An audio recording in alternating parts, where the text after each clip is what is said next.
Buenos días, buenas tardes, buenas noches, buenas madrugadas. Cuando México se independiza en 1821, es un país que ha cambiado de manera totalmente drástica con respecto a lo que fue la Nueva España, al menos en ciertas facetas económicas y sociales. En otras, se observan ciertas permanencias.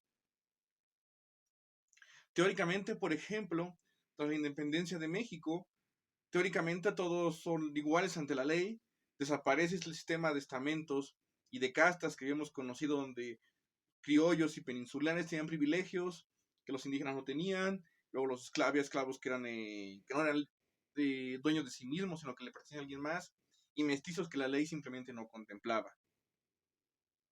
Cuando México se independiza, teóricamente ante los tribunales todos son iguales, teóricamente todos pueden acceder a las mismas oportunidades.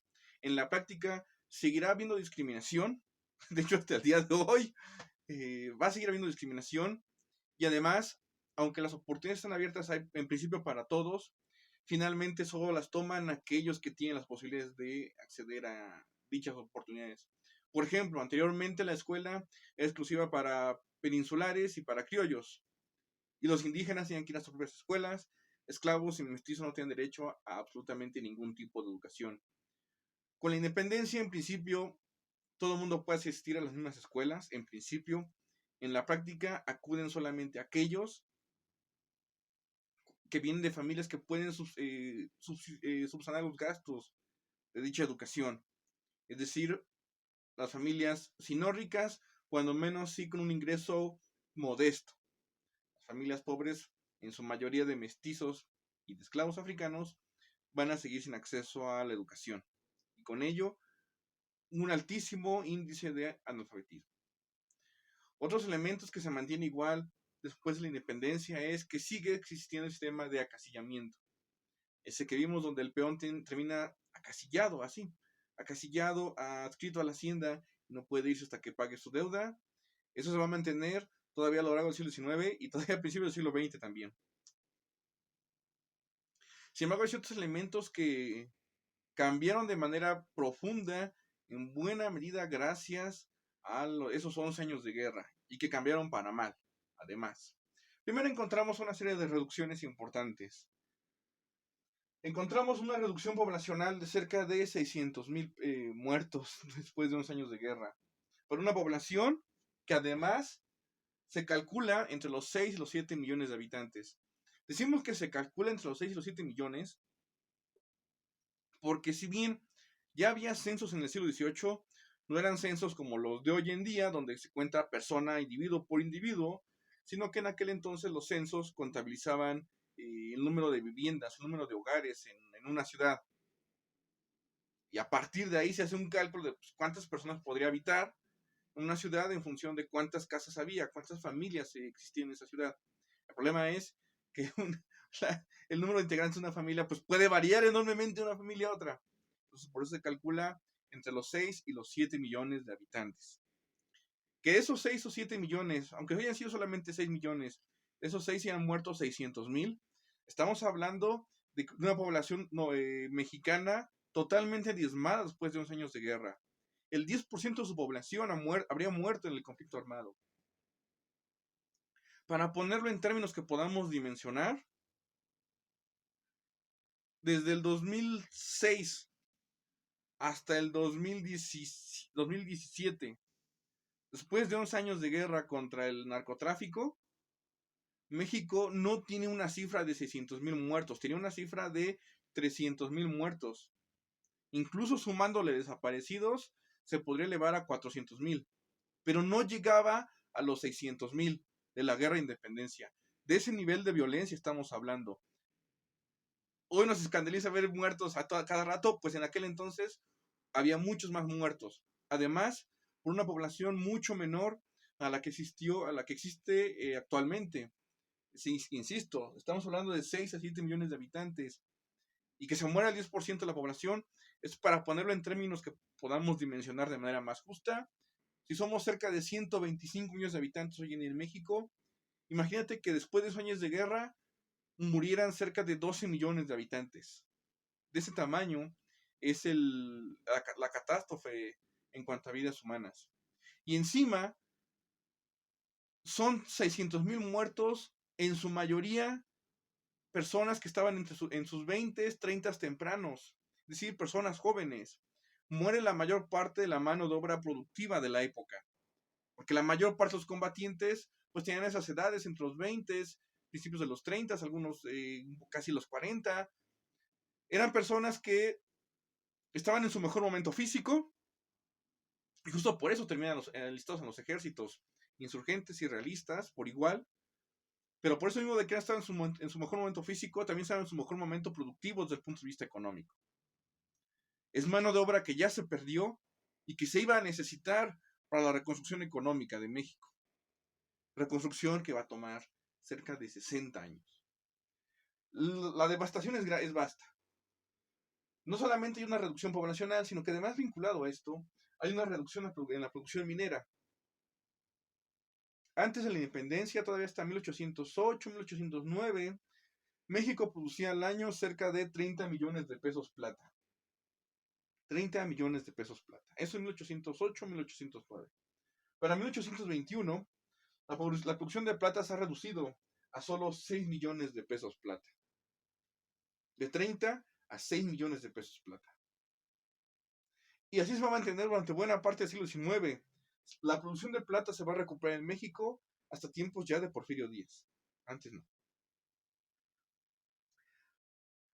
Esto tiene múltiples razones del por qué se da esta reducción en producción minera. Por un lado, pues muchas haciendas mineras son abandonadas por la guerra. Otras son saqueadas, básicamente porque hay plata. Llega la gente, la saquea, y las haciendas que no son saqueadas, pues muchas son abandonadas por miedo a que lleguen a los ejércitos, ya sea insurgentes, ya sea realistas, y que saqueen las haciendas. Con todo lo que eso conlleva, porque no es solamente llevárselas los objetos de valor, sino cometer un sinnúmero de atrocidades contra la población civil. Entonces, muchas haciendas mineras son abandonadas.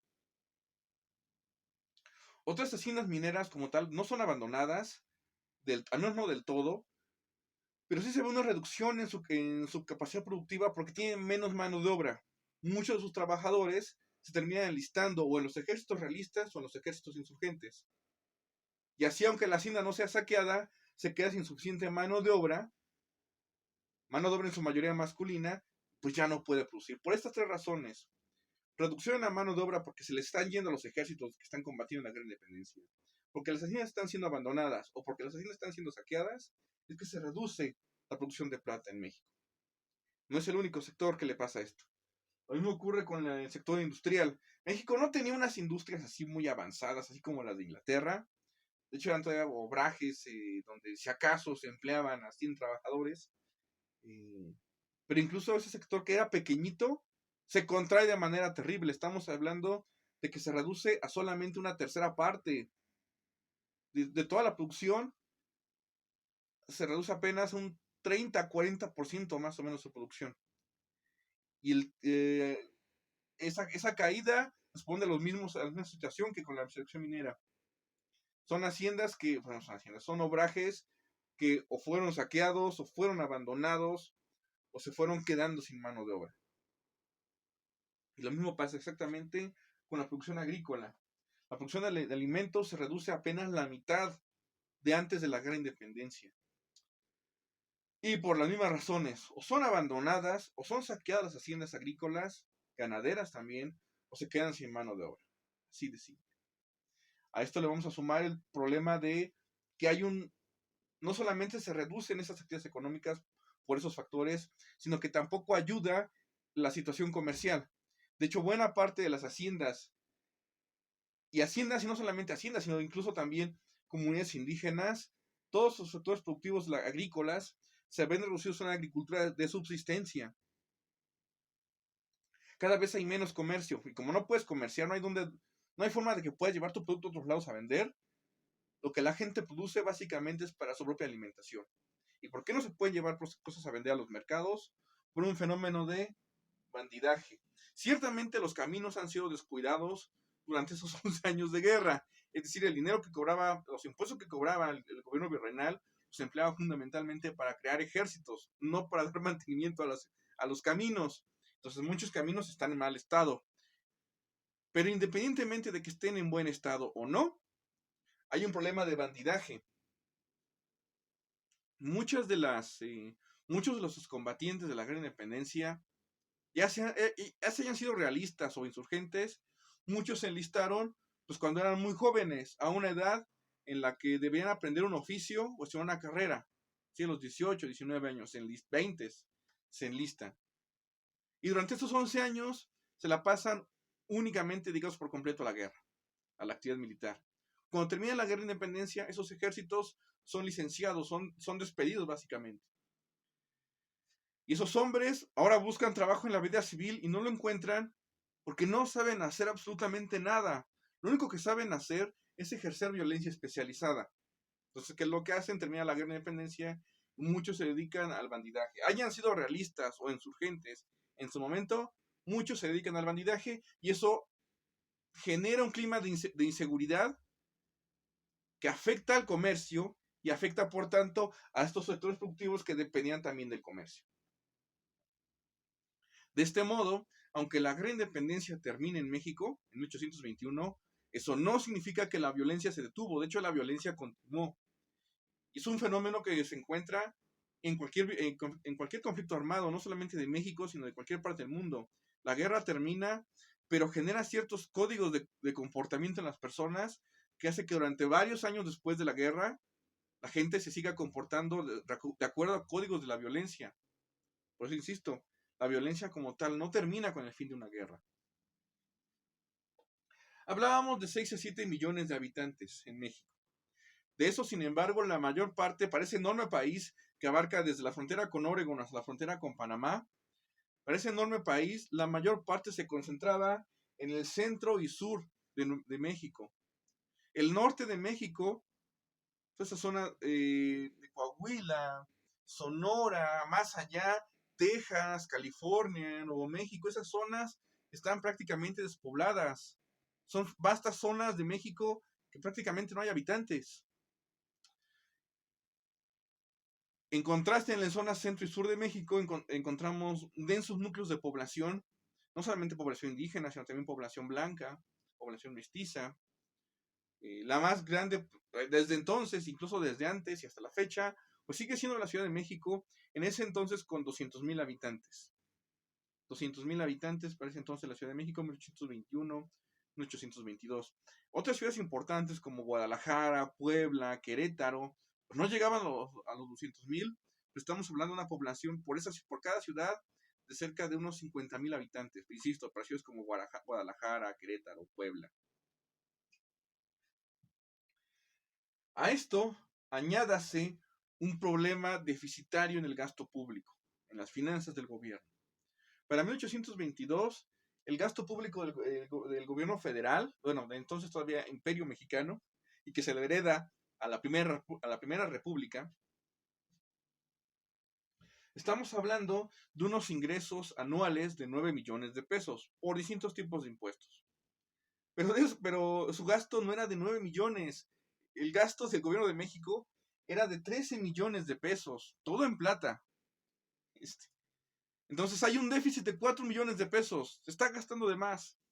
No alcanza en enero. La solución del gobierno mexicano fue enviar a alguien a Inglaterra a pedir un préstamo. Como cuando vas a Coppel a pedir prestado o a Azteca, igual.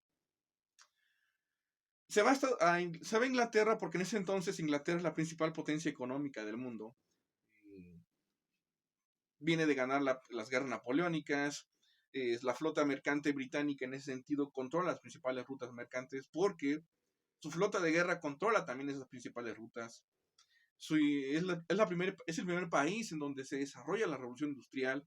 Entonces hay un enorme dinamismo económico que incide en el sector financiero, en el sector bancario. Entonces los bancos tienen mucho dinero, están prestando y el gobierno mexicano envía a alguien a pedir prestado a bancos británicos. Se consiguen 2 préstamos de distintos bancos. En total, sumaban 32 millones de pesos, todo en plata. Pero de esos 32 millones, solamente 17 llegaron al gobierno de México. El resto se lo quedó el enviado. Hubo un desfalco ahí, el primer desfalco en la historia de México. El primer desfalco en la historia de México va de la mano del nacimiento de la deuda externa de México. Antes de esto no había deuda externa. Fue necesario pedir prestado para atender toda esta situación caótica. Y es así como surge la deuda externa. Deuda externa que seguimos pagando hasta el día de hoy. Deuda externa que se fue haciendo más grande, tan grande que ni ustedes ni yo habíamos nacido y ya habíamos nacido endeudados. Sus hijos todavía no nacen y ya están endeudados. Y si bien les va, a sus nietos ya van a nacer sin deuda. Si bien les va, se maneja bien la economía mexicana. En todo caso, se pide este primer préstamo, es lo dije, insisto, de la deuda externa mexicana, y luego con la sorpresa, reciben 17 millones cuando debieron recibir 32, y cuando llegan los emisarios de los bancos británicos de, oye, pues ¿cuándo me pagan mis 32 millones de pesos? La reacción del gobierno mexicano es, ¿cómo que 32? A mí solo me llegaron 17. Y no, aquí está la evidencia de tu enviado, aquí firmó que recibió 32 millones, y es de bolas. Inicia mal, definitivamente, México en todos los niveles. Ya vimos que inicia mal desde el punto de vista político. El primer gobierno de México no duró ni un año. E inicia mal también por factores económicos y sociales, que se van a mantener a lo largo del todo el siglo XIX hasta que llegue Porfirio Díaz y arregle esto. No él solo, ciertamente, pero es hasta que él asume el gobierno de México que esta situación se empieza a revertir. Al menos la económica. La social se sigue pauperizando a la gente. Bueno, en todo caso, es así como nace la primera república de México. Después del imperio, nace la primera república. ¿Y cómo es esa primera república? Bueno, de eso hablaremos en el siguiente video. Hasta entonces.